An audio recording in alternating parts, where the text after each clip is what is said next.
tayo po ay magbabalat ng ating panggata sa ating langka. Ganito lang po ang ating pagbabalat, mano-mano po mga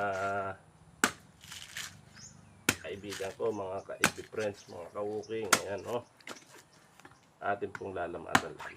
Pwede rin po sa tapasan, meron po tayong tapasan, yung bakal. Yung po ba tinutusok, gusto ko po na may ganari. Para po ba iba-iba naman. Dali rin po. Para ka lang kung lalaro. Yan o. Dodokitin pong ganyan. Ganyan o. Dali po nito. Yung iba nga pong hindi sanay, di mahirapan sila. Napakasimple. Yan po.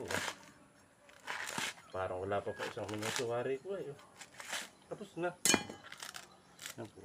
Wawak-wakin na natin ganyan. Yan po. Yan na nga. Yan po. Tapos na.